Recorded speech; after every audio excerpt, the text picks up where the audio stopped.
நீங்கள் பார்த்து கொண்டிருப்பது நியூஸ் 20D தமிழ் உண்மை செய்திகள்.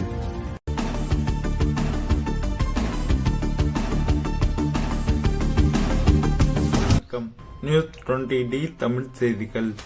சிவகாசி அருகே உள்ள மீனம்பட்டியில் இருசக்கர வாகனத்தில் விற்கப்பட்ட வெந்தயக்கலையில் பள்ளி கிடந்த சம்பவம் பெரும் பரபரப்பை ஏற்படுத்தியுள்ளது. இன்று காலை இருசக்கர வாகனத்தில் வந்த வியாபாரி ஒருவரிடம் இயற்கை உணவு என நம்பி மக்கள் வெந்தயக்களை வாங்கியுள்ளனர். உணவில் பள்ளி கிடப்பதை கண்ட மக்கள் அதிர்ச்சி அடைந்தனர்.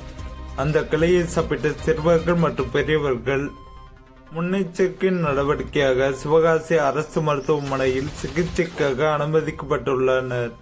சுகாதாரமற்ற முறையில் உணவு விற்ற நபர் மீது நடவடிக்கை எடுக்கவும், திருவோர உணவகங்களின் தரத்தை ஆய்வு செய்யவும் பொதுமக்கள் கோரிக்கை விடுத்துள்ளனர்.